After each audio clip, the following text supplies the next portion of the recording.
A paz do Cristo a todos, eu sou o pastor Emerson Dantas e esse é o nosso programa Abba Pai. Depois de um período de recesso, nós voltamos aqui com o seu programa Abba Pai, mas com o mesmo objetivo de adorar a Deus, com o mesmo objetivo de aproximarmos mais de Deus, você que está do outro lado, por meio da sua palavra, que aqui nós tentamos explicar da melhor maneira possível. Eu quero agradecer a Deus por esse retorno, agradecer a toda a equipe da TV Monte Sião e agradecer a vocês, principalmente, que estão aí do outro lado, sempre assistindo o Abba Pai, sempre nos prestigiando e aprendendo mais sobre o nosso Deus Todo-Poderoso. Amém? Olha só, eu quero assim, não só agradecer a vocês que estão sempre aí nos acompanhando, como também quero, mais uma vez, agradecer a Sivalda, a Maristela, que assim tem nos proporcionado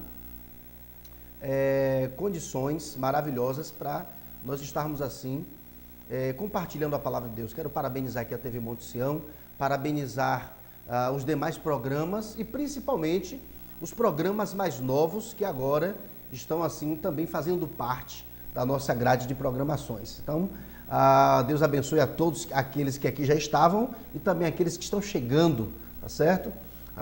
Os demais programas que estão agora estreando aqui na casa. Tá bom? Então, um abraço todo especial a todos vocês.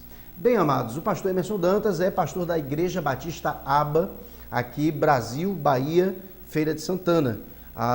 O nosso prédio fica ali na rua Porto Seguro, número 445, na mesma rua do Hospital Municipal da Criança.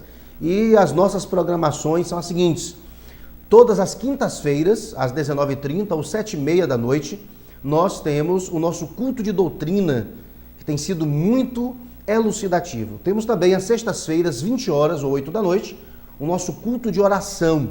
Nós sabemos que muita oração, muito poder, pouca oração, pouco poder, nenhuma oração, nenhum poder. Então, toda sexta, 20 horas, o culto de oração. Aos domingos, às 10 da manhã, nós temos a nossa escola bíblica dominical. Nós temos a nossa revistinha, a revista Compromisso, e juntamente com os irmãos temos assim estudado sobre a adoração, sobre os verdadeiros adoradores. E tem sido uma bênção essa lição para nós, em nome de Jesus. Também nós temos, todo sábado à tarde, a partir das 14 horas ou 2 da tarde, nós temos o nosso programa Abba Pai, só que na Rádio Cidade FM. E você aqui da cidade de Feira de Santana, você pode aí nos ouvir por meio da frequência 88.9, ok? 88.9, Rádio Cidade FM. Você pode ouvir o programa Abba Pai na Rádio Cidade FM. Se você mora em outra cidade, em outro estado, em outro país, enfim, você também pode nos ouvir por meio do www.portalcidadegospel.com.br. Por meio desse endereço eletrônico, você poderá ouvir o programa Abba Pai ali na Rádio Cidade FM. E todo domingo à noite nós temos o nosso culto da família, ok? Culto da família, onde recebemos convidados e onde essas pessoas também aprendem mais sobre a palavra do Senhor. Então essas são as nossas programações, as programações da Igreja Batista Abba, além dos nossos programas aqui, o programa Abba Pai aqui na TV e também o programa Visão Aberta, toda segunda, 9 da noite, ok? Então, acompanhe e você será bem edificado e bastante edificado para a glória de Deus.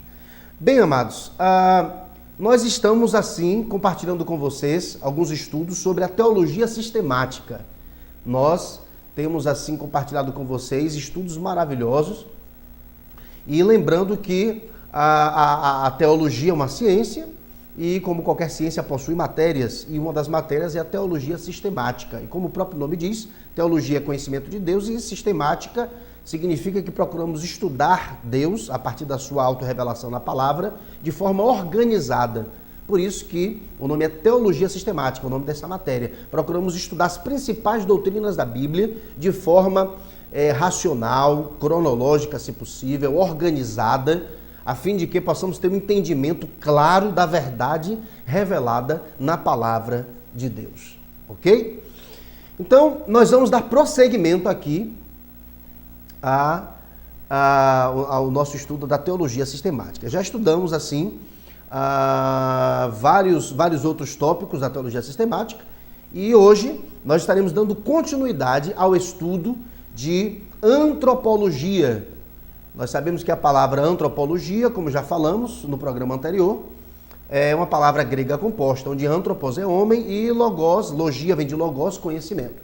Então a antropologia, ela, em outras palavras, é o conhecimento do homem, ou a revelação do homem. Quem é o homem segundo a palavra de Deus?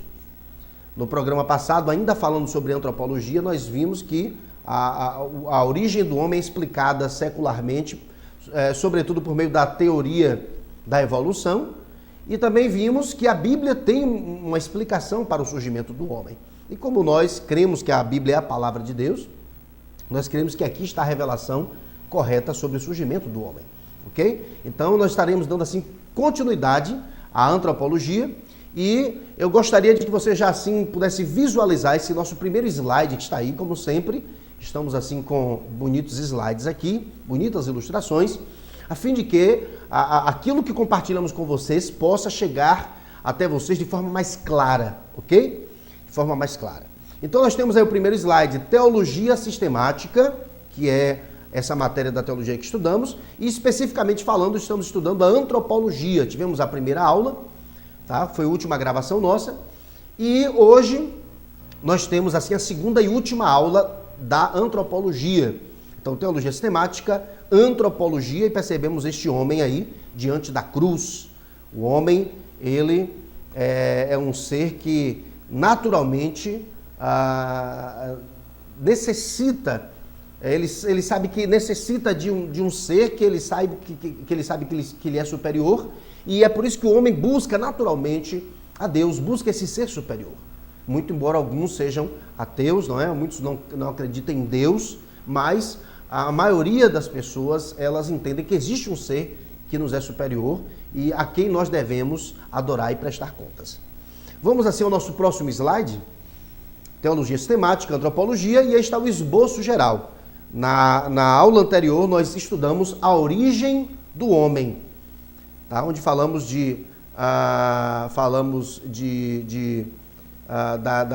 do surgimento do homem a partir da perspectiva científica, pegando uma das teses, que é sobre o evolucionismo, e depois vimos sobre a evolução do homem a partir da Bíblia, que é o criacionismo. Hoje daremos continuidade ao estudo, aqui no tópico 2, que fala sobre a imagem de Deus do homem. A Bíblia diz que nós somos imagem de Deus. Nós estamos pegando como base para o nosso estudo o livro de Meyer Pirman, da editora Vida, e o nome do livro é Conhecendo as Doutrinas da Bíblia. Esse é o livro que nos serve de base para esse nosso estudo. E se você for observar no sumário do livro, você vai perceber que pulamos um dos tópicos, que fala exatamente sobre a estrutura do homem. E por que é que nós pulamos propositadamente? Porque nós sabemos que é um tema muito divergente, que iríamos falar sobre a natureza do homem. Existem alguns estudiosos que entendem que o homem ele é dividido em 3 partes: espírito, alma e corpo. Mas existem estudiosos que entendem que o homem é dividido em apenas 2 partes: o espírito, que já é composto da alma, e o corpo. E também existem estudiosos que já entendem que o homem ele é um só. Isso é apenas uma composição. O homem é um só. Ok? O homem é um só. Então existem os tricótomos, que creem que o homem é corpo, alma e espírito. Existem os dicótomos, que creem que o homem é apenas espírito e corpo. E existem aqueles que creem que o homem é um só. Ok? O homem é um ser completo. O homem é um ser composto, mas completo. Ok? Então nós não vamos adentrar especificamente em uma linha ou outra, mas nós vamos dar prosseguimento. Eu estudo pulando esse que seria o segundo tópico para esse tópico que lhe sucede e que nós estaremos abordando hoje, que é a imagem de Deus do homem, a imago Dei, a imagem de Deus que está em nós. É sobre isso que nós vamos procurar aprender um pouco mais nessa ocasião. Amém? Ok, vamos assim mudar assim o nosso slide. E nós temos aí a imagem de Deus no homem. Nós temos 5 tópicos sobre os quais nós vamos nos debruçar nessa ocasião. a fim de que possamos assim, pelo poder do próprio Deus, né, pelo auxílio do Espírito Santo, tentar lançar luz na sua mente. Nós sabemos que são poucos os programas que se preocupam com a questão do didaquê, do ensino.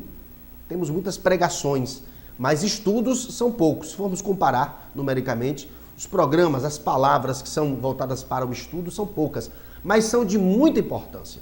Inclusive a Bíblia fala pouco mais de 15 vezes que Jesus pregou no Novo Testamento, mas fala pouco mais de 35 vezes que ele ensinou. A base do ministério de Jesus foi o ensino.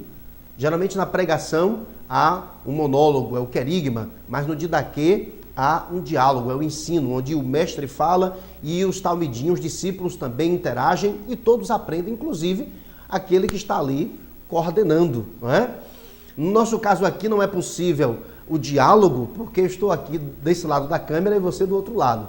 Mas, por exemplo, a Escola Bíblica Dominical, onde tem ali um espaço reservado para o estudo, ali é maravilhoso, porque ali nós procuramos ensinar a palavra, mas ao mesmo tempo interagimos com as pessoas que sempre levantam suas mãos e tiram dúvidas, como também elucidam coisas que até mesmo nós pastores aprendemos. Amém?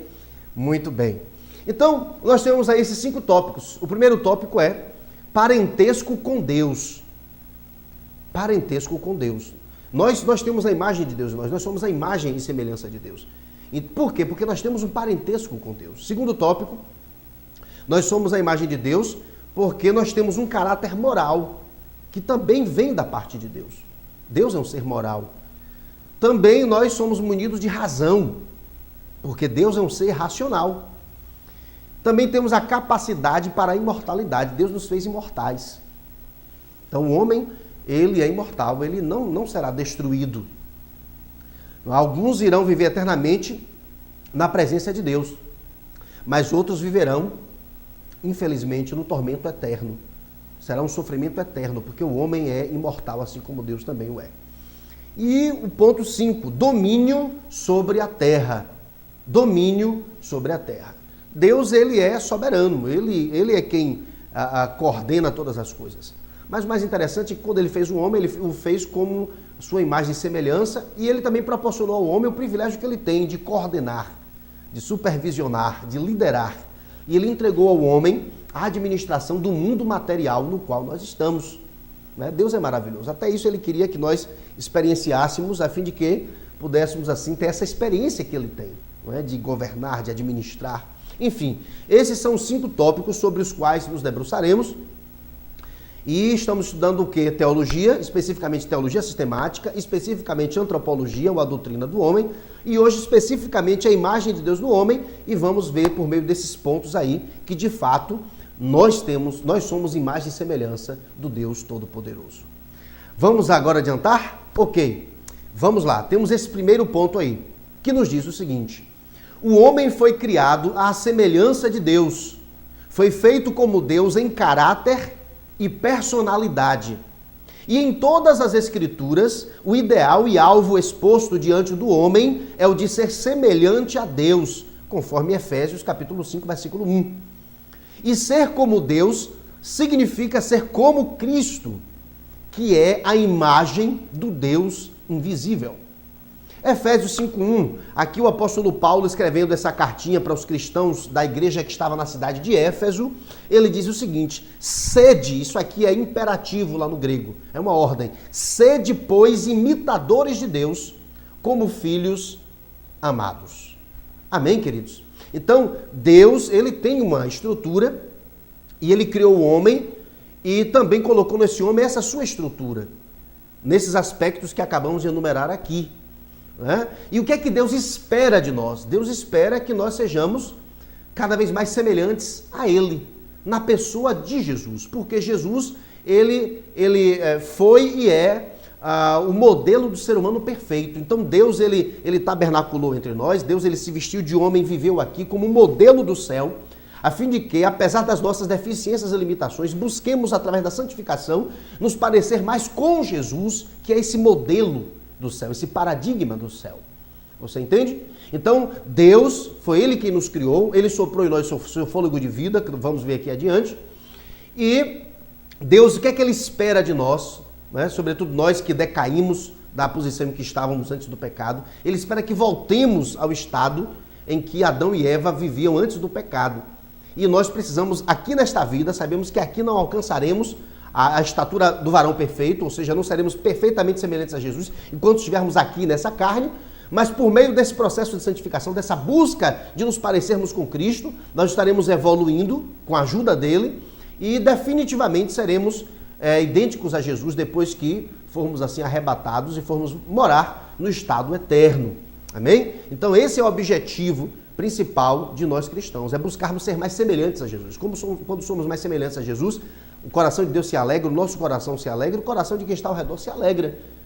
Ok? Já pensou todos os cidadãos do mundo semelhantes a Jesus? Todos eles? Você imagina? Como o rabino Marcelo Guimarães falou aqui no último programa, né, que nós assistimos aqui na TV Monte Sião. Já pensou se o homem não matasse nem roubasse? Só esses dois mandamentos. Se o homem não matasse nem roubasse, os presídios do mundo estariam certamente com muito menos pessoas. Não é verdade? Muito bem. Vamos avançar e nós temos esse slide aí muito bonito, que é o parentesco com Deus. Então percebamos essa bonita ilustração em que Jesus está assim como uma criança. Está com uma criança, não é? Ali do seu lado, com as suas mãos sobre o ombro daquela criança e olhando nos olhos da criança, né? Que coisa linda, que coisa maravilhosa. Então nós temos o quê? Parentesco com Deus. Nós nascemos na mente de Deus e nos tornamos uma realidade por meio dos corpos físicos dos nossos pais. Um dia Deus lá na glória, no seu gabinete, na sua escrivaninha, ele bolou um projeto. Quem? Você. Então Deus lá na glória, lá no seu gabinete, lá na sua mesa, na sua escrivaninha, ele bolou um projeto. Você, eu, cada ser humano. E ele fez de nós uma realidade por meio dos nossos pais. 50% de você estava em seu pai. Nós aqui aludimos ao espermatozoide, 50% de você estava na sua mãe, que era o óvulo que ali estava nela. E quando eles copularam, quando eles se envolveram ali sexualmente, então essas duas partes, 50% mais 50%, se encontraram. Houve ali a fecundação e por aí veio o zigoto, né? Depois o feto, depois a criança e hoje você está aí. E você e eu, nós somos imagem e semelhança de Deus. É por isso que nós temos parentesco com Deus, porque nascemos na mente de Deus e nos tornamos uma realidade por sua graça e permissão. Amém? Então, nós temos a imagem de Deus em nós. Nós somos imagem e semelhança de Deus. Por quê? Porque nós temos esse parentesco, porque fomos paridos da mente do próprio Deus. Amém? Além do fôlego de vida que Ele soprou em nós. Vamos assim avançar, ainda falando sobre a imagem de Deus no homem. Ponto 1, parentesco com Deus. E aqui nós lemos: Deus soprou nas narinas o sopro da vida. Gênesis 2:7. Dessa maneira, dotou de uma natureza capaz de conhecer, amar e servir a Deus. Por causa dessa imagem divina, todos os homens são, por criação, filhos de Deus. Gênesis capítulo 2, versículo 7, Moisés ele registra o seguinte: e formou o Senhor Deus o homem do pó da terra e soprou-lhe nas narinas o fôlego da vida, e o homem tornou-se alma vivente. Amém, amados? Então, Deus ele um dia parou para pensar em mim, para pensar em você. Ali estávamos enquanto projeto, e depois ele nos torna uma realidade por meio dos nossos pais. E quando nós nascemos, nós já nascemos com esse fôlego de vida que Deus inicialmente havia soprado em Adão.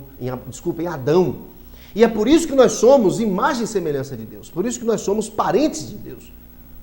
Porque o fôlego de vida dele está em nós. E é esse fôlego de vida que nos sustenta vivos e de pés para a glória do seu nome. Ok? Então Deus ele nos formou. Consequentemente, a Bíblia deixa claro que nós somos parentes de Deus, temos a sua imagem e semelhança em nós. Então está aí esse bonito slide, essa bonita ilustração, que serve para nos fazer imaginar o momento em que o próprio Deus ele sopra o fôlego divino, o fôlego de vida, o fôlego divino nas narinas de Adão, e Adão se torna um ser vivente. Ok? Vamos avançar então? Vamos agora para o nosso próximo slide. Olha aí, ainda falando sobre parentesco com Deus. Desde que essa imagem foi manchada pelo pecado, os homens devem ser recriados ou nascidos de novo. Efésios 4, 24. Para que sejam em realidade filhos de Deus. E aqui o apóstolo Paulo, mais uma vez escrevendo para os cristãos da igreja de Éfeso, ele vai dizer assim: e a vos revestir do novo homem, que segundo Deus foi criado em verdadeira justiça e santidade. Olha, vamos aqui dar um exemplo. Vamos supor que você tem uma forma, uma determinada forma, e naquela forma você tem que preencher aquela forma. Vamos supor que você tem uma forma na forma de um ser humano. Você tem uma forma metálica na forma de um ser humano e você preenche aquela forma com plástico. Plástico líquido, você derrama naquela forma e depois de algum tempo aquele plástico ele se seca e aí você retira a forma e aquele boneco, a imagem do ser humano, está perfeito. Mas vamos supor que você esquece aquele boneco próximo a uma lareira, próximo ao fogo.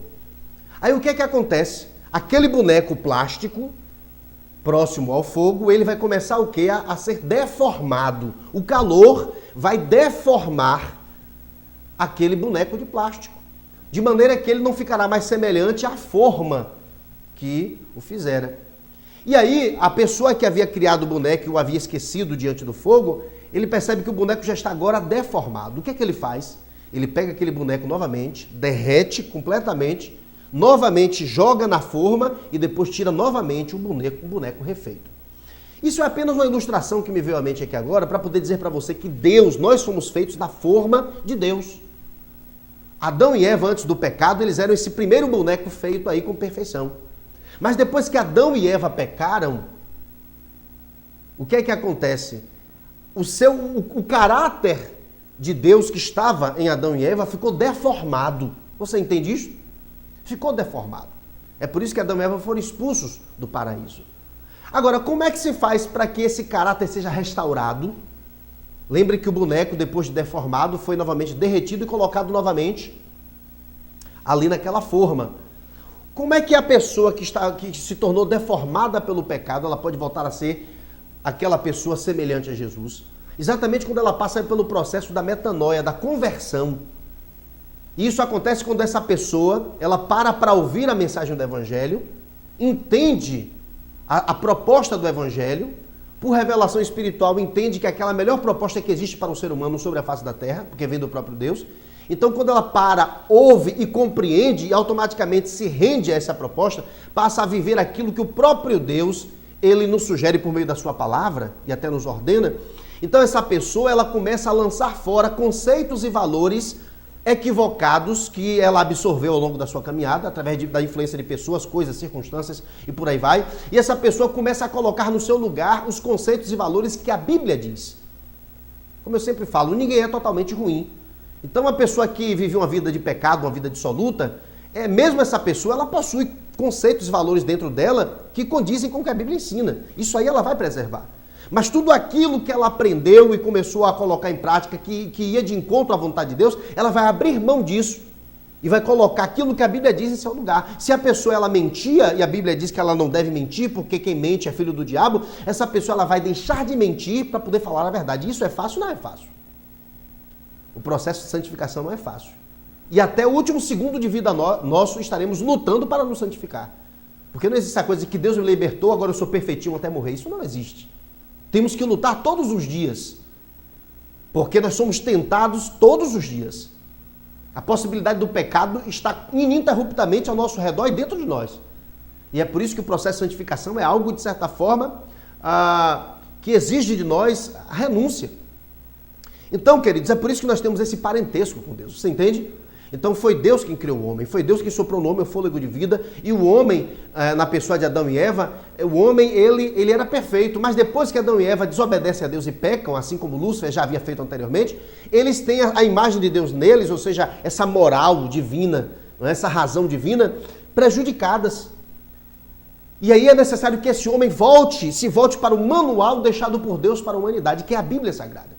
E quando lemos a Bíblia e conseguimos decodificar os ensinos de Deus, por que decodificar? Porque a mensagem veio por meio de uma outra cultura que não é a nossa, a cultura judaica.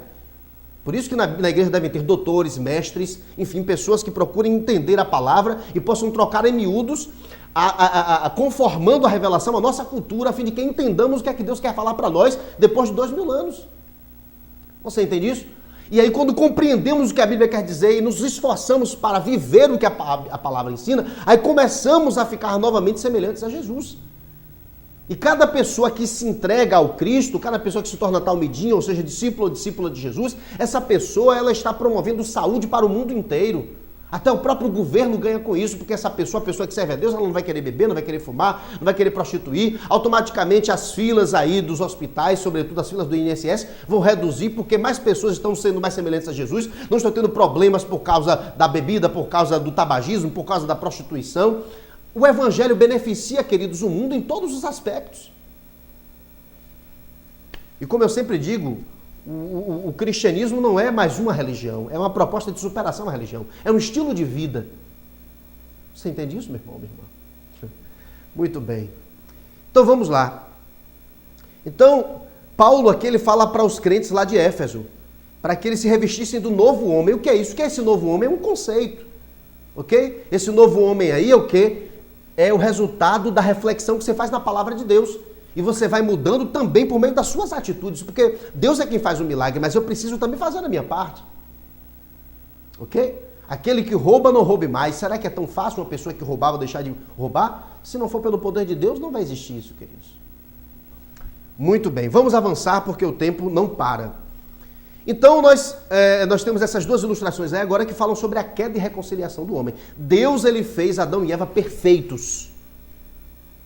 Mas depois que Adão e Eva deliberadamente desobedecem a Deus, eles se tornam imperfeitos. Nós temos aí, à esquerda do vídeo, Adão e Eva sendo expulsos do paraíso, os dois anjos ali colocados na entrada do Éden, e uma espada de fogo que passou a circular aquele jardim a fim de que ninguém mais pudesse entrar nele. Então Adão e Eva, eles caíram. E por isso se afastaram de Deus. Então a imagem e semelhança de Deus neles ficou prejudicada por causa da sua queda. E nos nossos dias também é assim. Veja aí Paulo. Paulo, ele também teve a sua queda. Ele caiu literalmente do cavalo quando encontrou com Jesus. Mas essa queda aqui promoveu para ele o que? Justificação. Salvação. Então assim como Adão e Eva caíram e se afastaram de Deus, e assim como Paulo também caiu e se afastou de Deus, assim é comigo e com você. Sempre que nós desobedecemos a palavra de Deus, ainda que as consequências indesejáveis não ocorram instantaneamente, mas com o tempo perceberemos que teremos sérios prejuízos. Porque, como alguém já falou para mim, se você quebra a lei de Deus aqui, ela vai te quebrar lá na frente. Não porque ela quer, mas é porque é uma consequência natural. Quem pula de um prédio não espere flutuar. A lei da gravidade diz que essa pessoa vai cair. Da mesma forma, quando nós pecamos, nós nos emancipamos de Deus, saltamos para fora de Deus. E quando saltamos para fora de Deus, por mais que a queda nos dê uma sensação de aventura e de liberdade, o chão virá. Virá um momento em que nós nos entristeceremos e nós amargaremos as consequências do nosso pecado. Deus, ele perdoa os pecados, mas algumas consequências, Deus, ele não nos abstém delas. Você entende isso? Vamos avançar. Nós temos aqui ainda, estamos falando sobre o parentesco com Deus. Ponto 1. Parentesco com Deus. Um erudito da língua grega aponta o fato de uma das palavras gregas traduzidas por homem, ou seja, antropos no grego, ser uma combinação de palavras significando literalmente aquele que olha para cima. Por mais que se tenha um homem degradado, ainda ele reconhece que deveria estar em plano mais elevado. Então, segundo esse estudioso aí, a palavra antropos significa, dentre outras coisas, aquele que olha para cima. Então o homem é aquela pessoa que naturalmente olha para cima, ou seja, que procura esse ser que lhe seja superior, a quem ele possa submeter-se e adorar e prestar contas. Então o homem é naturalmente um ser moral, porque essa é uma característica de Deus, nós vamos ver isso aqui lá adiante. E automaticamente nós temos embutido dentro de nós esse desejo de submeter-se a esse ser que nos é superior. Como eu sempre falo aqui, até mesmo os povos que estão em lugares longínquos, até mesmo tribos indígenas que estão sem contato com homens civilizados, se você for lá, vão existir manifestações religiosas. Porque ainda que eles não conheçam o GPS do céu, né, da glória para os homens, que é a Bíblia Sagrada, mas ainda assim eles se sentem impelidos a adorar esse ser que eles não conhecem perfeitamente, mas que eles têm convicção de que existe e que espera deles uma postura de adoração. Então, o parentesco com Deus. Então, nós temos esse parentesco com Deus, porque Ele soprou em nós o seu fôlego de vida, porque Ele colocou em nós atributos seus, o que nós chamamos na teologia de atributos comunicáveis. Existem atributos de Deus que são incomunicáveis. Por exemplo, Deus ele é onipotente, Ele é todo-poderoso. Ele não pode, Deus Ele não vai compartilhar isso conosco. Ele é onipresente. Deus está em todos os lugares ao mesmo tempo. Isso não vai acontecer conosco. Deus não compartilhou isso conosco, né? Onipresente, está em todos os lugares, onipotente, onisciente, sabe do que todos os homens pensam. Deus não colocou esse atributo em nós. Então são chamados atributos comunicáveis. Vamos avançar? Então nós temos essa imagem aí, a imagem de Deus no homem, o caráter moral. Então vamos agora entrar em caráter moral. Efésios 6,12, que fala sobre a nossa luta, nem contra a sangue, nem contra a carne, e nós percebemos que o homem é um ser moral. O que é ser um ser moral? É um ser que entende e reconhece que precisa viver a partir de determinadas delimitações. Ele sabe que devem existir regras para a sua sobrevivência. A ética pressupõe um conjunto de regras e a moral pressupõe a observância de uma determinada pessoa, essas regras que existem. É por isso que as pessoas chamadas amorais são pessoas que muitas vezes não têm compromisso com as regras ou com aquilo que a lei, até mesmo dos homens, requer de nós. Não é? Então, o homem, ele tem o seu caráter moral. O homem, ele sabe que tem que submeter a alguns princípios. E a palavra de Deus nos fornece esses princípios aos quais devemos nos submeter. Ok? Então, nós somos seres morais. Vamos avançar? Caráter moral. O reconhecimento do bem e do mal pertence somente ao homem. Os animais não possuem natureza religiosa ou moral. Não são capazes de ser instruídos nas verdades concernentes a Deus e à moralidade. Os animais, eles não são seres morais. Nós, seres humanos, somos seres morais. Nós devemos agir por razão. Mas os animais, muito embora hajamos muitas vezes por instinto, é o que caracteriza os animais. Os animais não são seres racionais nem seres morais. Eles agem por instinto. E é por isso que quando nós deixamos de agir racionalmente a partir do que a palavra de Deus nos ensina e agimos instintivamente, nós nos animalizamos. É por isso que quanto mais conhecemos a palavra de Deus, vivemos segundo a vontade de Deus, nos aproximamos mais daquilo que Jesus fora enquanto homem, então nós nos humanizamos. A palavra de Deus nos humaniza, enquanto que o pecado nos animaliza e nos afasta de Deus. 1 dos Reis, capítulo 3, versículo 9. O escritor desse livro fala assim: dá, pois, a teu servo um coração entendido para julgar o teu povo, para que prudentemente discirna entre o bem e o mal. Porque quem poderia julgar a este tão grande povo? Se eu não me engano, aqui são palavras de Salomão. Depois que ele tem que suceder o rei Davi no trono, ele sabia da sua alta responsabilidade e ele pede a Deus sabedoria. E aqui ele estava pedindo a Deus a capacidade de saber discernir bem entre o bem e o mal. Então Deus, ele é inteligente. Por isso que nós somos inteligentes. Deus, ele é um ser moral. Por isso que nós somos seres morais. Deus, ele é racional. Por isso que nós somos seres racionais. E Salomão deixa isso aqui bem claro, que ele precisava exercer essa razão, essa moralidade. Ele precisaria saber discernir entre o bem e o mal para fazer o que é certo. Porque todo homem, ele tem dentro de si um saber sobre o que é o certo e o que é o errado. Ainda que esse saber divirja de um homem para o outro, mas enfim, o homem, ele sabe que existem caminhos que devem ser seguidos e caminhos que não devem ser percorridos. Então, nós somos também imagem e semelhança de Deus por causa do nosso caráter moral. E agora nós vamos perceber na imagem de Deus no homem por meio da razão. Como eu falei, Deus é um Deus racional. Deus age por razão. E o ser humano, ele gosta de agir por razão, por aquilo que lhe faz sentido. Você entende isso? É por isso que nós estamos, assim, por meio do programa Papai, aqui na TV Monte Sião, pregando a palavra, ou seja, ensinando a palavra e de forma racional, porque o homem, ele é um ser racional e ele gosta de entender as coisas, muito embora a palavra de Deus e o próprio reino espiritual possuam coisas que sejam para nós ilógicas e ininteligíveis aqui nesta vida. Isso é uma porção, mas isso é aquela porção que compreendemos e absorvemos pela lógica, pela razão.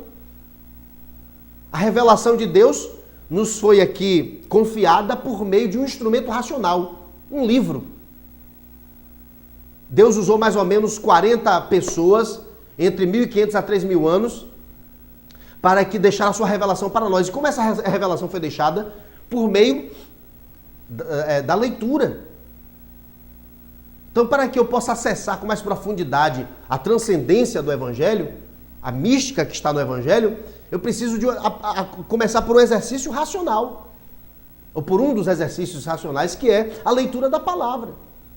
Então, existem coisas na palavra de Deus que nós devemos compreender, e aquilo que não compreendemos, podemos até passar a compreender a partir do momento que compreendemos aquilo que nos foi deixado de forma racional, que é a Bíblia Sagrada, que é um livro, possui aqui textos, que a partir do momento que nós lemos e entendemos, aí aquilo que é transcendente nos toma e passamos a experienciar esse outro lado da espiritualidade, mas que também vem por meio desse exercício da racionalidade. Você entende isso, meu amado, minha amada? Muito bem. Então nós temos aí a imagem de Deus no homem e nós temos aí nesse ponto 3 a imagem dessa estátua. Existe um determinado artista, ou existia um determinado artista, chamado Auguste Rodin. Esse é o chamado Pensador de Rodin. Muitos conhecem essa obra de arte como O Pensador, em francês, Le Penseur.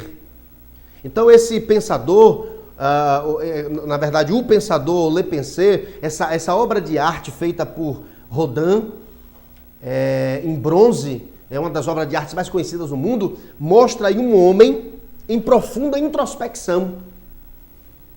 E essa é uma das características do ser humano, a razão, que nos leva à introspecção, ao raciocínio, à elucubração. Você entende isso? Então, nós somos imagem e semelhança de Deus porque Deus nos aparelhou com essa capacidade de raciocinar, de entender algumas coisas por meio do raciocínio. Então, Deus é um ser racional e nós também. Amém, queridos? Muito bem. Vamos lá, já estamos assim finalizando aqui o nosso estudo, mas eu preciso correr mais um pouquinho, tá?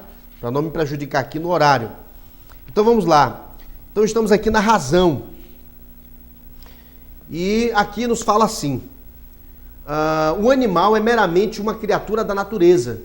O homem é senhor da natureza. Ele é capaz de refletir sobre si próprio e arrazoar a respeito das causas das coisas. Ou seja, refletir sobre as causas das coisas. Não é? Questionar. A tragédia da história é esta: que o homem tem usado esse dom, ou seja, o dom de exercer razão, né, de raciocinar, que o homem tem usado esse dom para propósitos destrutivos, até mesmo para negar o Criador que o fez uma criatura pensante. Até mesmo aqueles que se dizem ateus, eles só optaram por não crer na existência de Deus, porque Deus deu para eles a capacidade de raciocinar. Você entende? Deus poderia muito bem ter feito os seres humanos como que robôs, programados para adorá-lo, sem a possibilidade de exercer livre-arbítrio. E Deus é um ser tão fantástico, tão maravilhoso, tão fascinante, ao mesmo tempo tão amoroso, que Ele não nos fez como robôs. Ele não nos fez programados para simplesmente servi-lo sem questioná-lo. E até mesmo os ateus devem agradecer a Deus, porque Deus deu a eles a capacidade e a possibilidade de discordar do fato de que existe um Deus que os criou. Você entende isto? Esse é o Deus que nós amamos e que nós servimos e adoramos, o Deus da palavra. É um Deus democrático. É um Deus de liberdade. Não é um Deus de manipulação. Amém, queridos? Então nós temos essa capacidade de racionalizar as coisas porque Deus, ele é assim. A fé possui seus elementos racionais e seus elementos místicos. O perigo é achar que a fé só possui elementos racionais ou pensar que só existem elementos místicos. Não. Ambos os elementos são as duas asas do avião da fé. E precisamos ter equilíbrio para não ficarmos aí em um dos extremos, ok? Bem, a imagem de Deus também no homem é revelada por meio da capacidade para a imortalidade. Nós percebemos aí nessa ilustração, né? O corpo dessa mulher ali, mas o espírito saindo desse corpo, não é? Que será desfeito. E por que o homem ele é um ser imortal? Porque Deus é um ser imortal.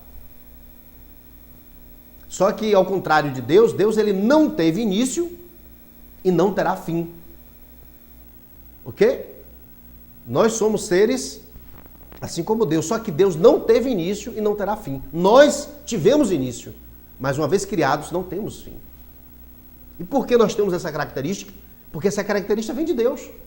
E é por isso que a pessoa que procura viver segundo os ensinamentos do Criador, ela vai viver eternamente com o Criador. A vida que ela perdeu aqui, ela vai achar na eternidade. Mas aquelas pessoas que viveram aqui conforme a sua vontade e não observaram aquilo que a palavra de Deus nos orienta, essas pessoas, elas eternas como que são, irão passar essa eternidade no tormento eterno longe de Deus. Não haverá um aniquilacionismo como alguns ensinam, que o inferno existirá por um pouco de tempo e a pessoa, assim como uma carne que é colocada no fogo, vai chegar o tempo de dissolver e desaparecer. Não será assim. A Bíblia diz que o tormento é eterno, não é temporário. A Bíblia não fala de purgatório. Também a Bíblia não fala de um inferno finito. A Bíblia fala de dois destinos, o céu ou o inferno, ou seja, ou vida com Deus ou vida sem Deus. Vamos aqui avançar e esse slide nos fala assim. 4. Capacidade para a imortalidade. A existência da árvore da vida no jardim do Éden indica que o homem nunca teria morrido se não tivesse desobedecido a Deus. Cristo veio ao mundo para colocar o alimento da vida ao nosso alcance, para que não pereçamos, mas vivamos para sempre. Que maravilha, amados. Que bênção. Deus, ele colocou ali no jardim do Éden a árvore do conhecimento do bem e do mal e a árvore da vida. E o homem, ele, infelizmente, desobedeceu a Deus. E se o homem ele não tivesse desobedecido a Deus, se Adão e Eva não tivessem desobedecido a Deus, então provavelmente a terra seria povoada de pessoas perfeitas, assim como eram Adão e Eva antes do pecado. Mas porque o homem pecou, Adão e Eva pecaram, eles povoaram a terra de pessoas em pecado também. Mas não é porque essas pessoas elas decaíram da graça que elas seriam eliminadas. Não seriam eliminadas exatamente porque nós também somos seres imortais. Mas nós sabemos que o interesse maior de Deus é que essa imortalidade do homem seja desfrutada no estado eterno. Na ocasião em que passarão céus e terra, surgirão novos céus e nova terra, a Jerusalém será descida dos céus, adornada, e nós viveremos face a face com o leão da tribo de Judá. E vivendo essa nossa imortalidade no melhor lugar do mundo, o centro da vontade de Deus, lá na glória. Então, esse é o apelo que eu quero, em nome de Jesus, fazer a você. Se você já fez uma aliança com Jesus, permaneça. Se você ainda não fez, pense no que eu estou lhe falando. Se você me ouvir com atenção, certamente o Espírito Santo de Deus, ele vai ter condições de convencê-lo do pecado, da justiça e do juízo. Você entende isso? Existem muitas pessoas hoje, em muitos templos aí que estão cheios, que exercem uma espiritualidade vazia. Estão servindo a Deus ou por medo ou por emoção, não porque entenderam a palavra. É por isso que somos tão numéricos, tão numerosos, mas muitas vezes a nossa qualidade é tão inferior. Porque, infelizmente, algumas pessoas não estão entendendo a proposta do Evangelho. Porque muito do que é pregado é baseado em experiências subjetivas. Mas a palavra de Deus, ela humanamente falando, ela está em forma de texto. E precisamos compreender esse texto da melhor maneira possível, a fim de que a nossa espiritualidade seja exercida de forma saudável e não de forma equivocada. Não é? Lembrando que nenhuma igreja, nenhuma denominação sobre a face da terra tem um bojo de doutrina perfeito. Eu compreendo dessa forma, me desculpe a sinceridade. Será que na doutrina batista, não é? Vamos aqui às igrejas históricas, a doutrina batista, a doutrina presbiteriana, a doutrina congregacional, a doutrina anglicana, será que não possuem limitações? Sim. Ainda bem que não seremos salvos por causa de um corpo de doutrina perfeito. Porque qualquer corpo de doutrina possui limitações. Mas nós precisamos compreender as doutrinas da palavra de Deus da melhor maneira possível. Amém? Então, vamos assim avançar. E nós temos aí o quinto tópico, que é a imagem de Deus no homem, domínio sobre a terra, que é o último tópico nosso. Então, como eu falei, Deus ele é Deus, Deus ele é rei, Deus ele é soberano. Por que a gente chama de Deus rei? Porque na época em que a Bíblia foi escrita, sobretudo os textos que falam sobre os reis, tinham como modelo de governo monarquias. Se a Bíblia fosse escrita hoje, a gente iria ler Deus é presidente, Deus é o sumo presidente, enfim. E isso aponta para o fato de que Deus ele exerce essa posição de soberania, de coordenação, não é? E Deus ele é tão maravilhoso que ele quis que nós também experienciássemos dessa realidade que ele vive. É por isso que Deus ele é coordenador de todas as coisas, não é? Criador e mantenedor de todas as coisas. Mas da mesma forma que ele governa o reino espiritual, os céus, de forma fantástica, assim como também a terra, mas ele nos dá esse privilégio de também sermos coordenadores com ele, cooperadores, administrando esse mundo físico que ele criou para nós, a fim de termos essa experiência que ele tem. Que Deus maravilhoso, né?